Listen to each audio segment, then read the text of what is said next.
Ok, meu povo, estamos aqui com Mentebock, Bíblia em ordem cronológica. Vamos dar seguimento aqui, mais um episódio da nossa história, tá bom? Estamos no ano 628, estamos falando da primeira profecia de Jeremias contra o reino do sul, né? No caso Judá, o reino judeu, o judaico, tá? Você vai olhar em sua Bíblia, em Jeremias capítulo 2. Se você tem uma Bíblia em ordem cronológica dessa grande aí, você vai encontrar na página 792. Jeremias 2:1 diz que a palavra do Senhor veio a mim, dizendo: vá proclamar aos ouvidos de Jerusalém. Eu me lembro de sua fidelidade quando você era jovem, como noiva você me amava e você me seguia pelo deserto, por uma terra não semeada. Israel, meu povo, era santo para o Senhor. Os primeiros frutos de sua colheita, todos os que o devoravam, eram considerados culpados. E a desgraça alcançava os inimigos, né? Declara o Senhor. Mas então, ouça a palavra do Senhor, ó comunidade de Jacó, todos os clãs da comunidade de Israel. Na verdade, Jeremias está proclamando aqui para Judá, porque Israel está no cativeiro. Mas aqui a palavra vai como se fosse para a totalidade de Israel, porque o remanescente de Israel é o povo do sul, Judá, né? Olha aí, versículo 5, Jeremias 2:5. Assim diz o Senhor: que falta os seus antepassados encontraram em mim para me deixarem e se afastarem de mim. Eles seguiram ídolos sem valor, tornando-se eles próprios sem valor. Eles não perguntaram onde está o Senhor, que nos trouxe do Egito, que nos conduziu pelo deserto, por uma terra árida cheia de covas, terra de seca e de trevas, terra pela qual ninguém passa e onde ninguém vive. Eles não fizeram essa pergunta, né? Verso 7. Eu os trouxe para essa terra fértil. Vocês contaminaram a minha terra, verso 7 no final, e tornaram a minha herança repugnante. Verso 8, os sacerdotes não perguntaram pelo Senhor, os intérpretes da lei não me conheciam, e os líderes do povo se rebelaram contra mim. Os profetas profetizavam em nome de Baal, seguindo seus deuses inúteis. Tá? Verso 10, na parte B, diz: vejam se alguma vez aconteceu algo assim. Alguma nação já trocou os seus deuses? E eles nem sequer são deuses. Mas o meu povo trocou a sua glória por deuses inúteis. Espantem-se disto, né, ó céus. Fiquem horrorizados e abismados, diz o Senhor. Pois meu povo cometeu 2 crimes.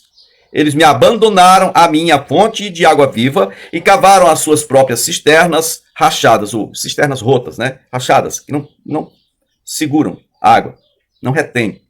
Verso 17 diz: não foi você mesmo o responsável pelo que lhe aconteceu ao abandonar ao Senhor seu Deus? Essa é uma pergunta interessante. Geralmente, quando a pessoa cai em descrédito, em desgraça ou no desfavor, né, vamos dizer assim, está passando por uma desventurança, a pessoa gosta de atribuir a vida. A vida é injusta. Ou atribui às pessoas dessa vida, ou às coisas dessa vida, ou ao próprio Deus a responsabilidade por estar passando aquilo. E essa pergunta de Deus, através do profeta Jeremias, no capítulo 2, no versículo 17, vem ao caso. A pergunta não foi você mesmo responsável pelo que lhe aconteceu? Né? Quando você escolheu abandonar o Senhor, escolheu seguir outros deuses, que na verdade não são deuses. Versículo 18 diz: e agora, por que você vai ao Egito? Né? Tipo, você vai ao Egito para quê? O Egito foi dominado pela Síria. Verso 19: o seu crime a castigará e a sua rebelião a repreenderá. Compreenda e veja como é mau e amargo abandonar o Senhor seu Deus e não ter temor de mim, diz o soberano, o eterno, né? O Senhor dos exércitos. Versículo 20, na parte final, diz assim: você diz, eu não te servirei. Ao contrário, em todos os montes, em todo monte elevado, e debaixo de toda árvore verdejante, ou frondosa, você se deitava como uma prostituta. Por quê, queridos? Se deitar como uma prostituta. Que é isso? É idolatria. A idolatria aqui na época de Jeremias não era só você fazer uma oraçãozinha, uma rezinha, para um pedaço de pau, de gesso, de metal, não. Tá? Aqui era bacanal. Aqui o negócio era sério. Tinha sexo, orgia e tudo. Tá bom? Então, esse negócio de servir aos balins só era atraente por isso. Os homens iam levar uma oferta e tinham em troca sexo, bebida e etc. Tá bom? Também as mulheres que serviam, então, as mulheres Não, me deitei com fulano, mas aqui essa é a minha profissão, a prostituta religiosa da profissão, tá? Então ela podia ter vários amantes e o marido que fosse querer casar com ela, o cara que fosse querer casar com ela, podia fazer muita coisa, né? A respeito disso. Bom, versículo 21 de Jeremias 2 diz assim: eu a plantei como uma videira seleta, excelente, né? De sementes absolutamente pura. Como que você, contra mim, se tornou uma videira degenerada e selvagem? Uma videira brava. Isaías fala isso lá no capítulo 5, né? Isaías. Mesmo que você se lave com soda que a gente usa para fazer sabão, barra. Mesmo que você se lave com soda cáustica, e com muito sabão, a mancha da sua iniquidade permanecerá diante de mim. Né? Essa é a mancha da infidelidade. Só tem uma coisa que tira isso da gente, é o sangue de Jesus, tá bom? Versículo 23 diz: como você pode dizer que não se contaminou? E como não correu atrás dos balins?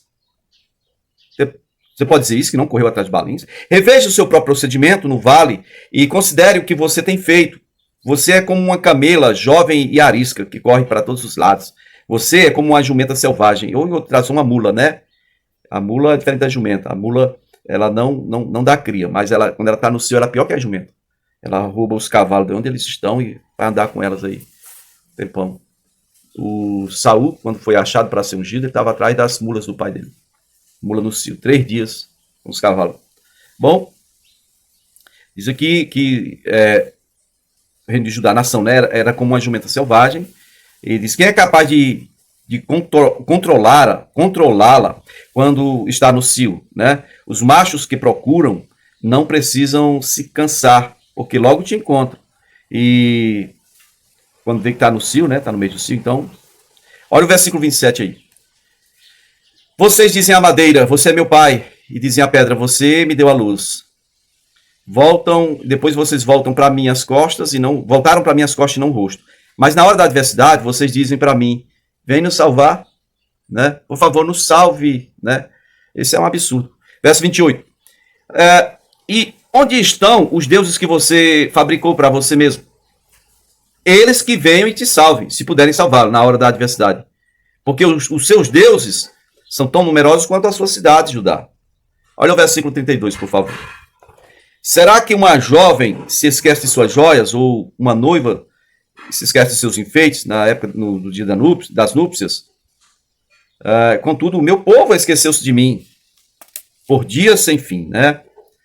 Então, o procedimento de Israel, ou de Judá aqui, no caso, estava muito longe da vontade de Deus. Verso 33 diz que até uma mulher, mesmo uma mulher da pior espécie, ela aprende com o seu procedimento. Mas por que, no caso, Judá e Israel não aprendem? Será que eles perderam a faculdade de analisar o raciocínio lógico? Não. É que nós estamos aqui numa guerra interior, uma guerra de interesses. É bom cultuar a Deus porque ele é todo poderoso, ele tem força para dar vitória e tal. Mas a satisfação da carne fala alto, então vamos servir aos ídolos. Tem sexo, comida, bebida, prazeres, vamos servir aos ídolos, né? É mais ou menos isso aí, tá? Não é que eles são burrinhos demais, não. É que a carne pede. E quando ela pede, você dá, você está de acordo com ela. Romanos diz que se você vive de acordo com a carne, como se você estivesse devendo a carne, o que você vai colher não é vida, não. E nem paz com Deus. Bom, ainda seguindo aqui, em Jeremias capítulo 2, versículo 33 e 35, diz: você diz, eu sou inocente, mas eu passarei sentença sobre você, porque você disse que não pecou. Por que você não leva a sério a sua mudança de rumo? Você ficará decepcionada com o Egito, como ficou com a Síria. Você também deixará aquele lugar com as mãos na cabeça. Mão na cabeça, né? Pois o Senhor rejeitou aqueles em quem você confia, e você então não receberá a ajuda deles. Ok? Jeremias agora capítulo 3, versículo 1, vai seguir dizendo assim: se um homem se divorciar da sua mulher, e depois da separação ela casasse com outro homem, poderá o primeiro marido voltar para ela? Não seria a terra totalmente contaminada com isso? É claro, na lei está bem claro, a lei de Moisés. Isso não pode ocorrer. Se você tinha uma sua mulher, separou dela, ela casou-se com outro, agora separou do outro, vai voltar para cá? Isso não pode, de forma alguma. Versículo 1 ainda, parte B, Jeremias 3 diz assim: mas você tem se prostituído, não é que ela se casa com outro, ela tem se prostituído, nação judaica. Você tem se prostituído com muitos amantes e agora quer voltar para mim? Ora, se fosse um casamento, já não podia, imagine você viver na prostituição dessa. Né, e querer voltar para mim? Pergunta o Senhor. Olhe para o campo aí e veja se há algum lugar onde você não foi desonrada. Você contaminou a terra com a sua prostituição e impiedade. Por isso, as chuvas foram retidas. Não veio a chuva da primavera, mas você, apresentando-se declaradamente como prostituta, recusa-se a ter vergonha, a corar de vergonha. É isto aí. Bom, agora nós estamos chegando ao ano 626, meu povo. A Assíria começa a ser enfraquecida pela invasão dos Cita, né? A invasão Cita na Assíria, o Império da Assíria, tá bom? Começa a ter o início do declínio aqui do Império Assírio. E então, 625, no ano posterior, a iminente queda de Judá diante da Babilônia, tá bom? Babilônia declara-se independente da Assíria, isso em 625. A Babilônia era parte do Império Assírio. E assim que Nabopolassar começa a reinar, na verdade a Babilônia se declara independente da Assíria. Isso é o ano 625 a.C. Então, agora vamos falar de profecias de Sofonias a respeito de Israel e Judá, tá bom? Profecias de Sofonias. Nós já falamos aqui de profecias de Naum, agora Sofonias, tá bom, meus queridos? 624 a.C. Sofonias, capítulo 1, verso 1, fala do juízo sobre Judá. A palavra do Senhor veio a mim, né, a Sofonias, filho de Cuxi, neto de Gedalias, bisneto de Amarias, trineto de Ezequias. Lembra do Ezequias? O rei Ezequias? Se se trata do rei Ezequias, aquele que ganhou 15 anos, aquele que viveu na época do Isaías, tá? Ezequias, trineto de Ezequias, tá certo. E então ele recebeu a palavra do Senhor na época de Josias, filho de Amon, rei de Judá. Verso 4 diz assim: estenderei a mão contra Judá e contra todos os habitantes de Jerusalém, e eliminarei deste lugar o remanescente de Baal, os nomes dos ministros idólatras e dos sacerdotes, meu povo, aqueles que no alto dos terraços adoravam o exército de estrelas, e aqueles que se prostraram jurando pelo Senhor e também por Moloque. Moloque é o Deus que recebe a oferta de criança, né? Holocausto de criança, né? Esse aqui é o pessoal da época do Manassés ainda. Manassés, Amon, não mudou nada. Eles continuavam oferecendo, né, culto a Deus nos altares de Baal. Um dos Baais lá é o Moloque, que era dos filhos de Ló, né? Parte de Jordânia aí. Eles recebiam sacrifício de crianças, tá bom?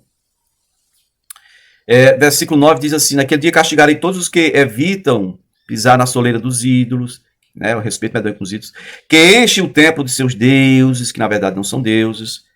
Naquele dia, declara o Senhor, haverá gritos perto da porta dos peixes, lamentos no novo distrito e estrondo nas colinas. Verso 12.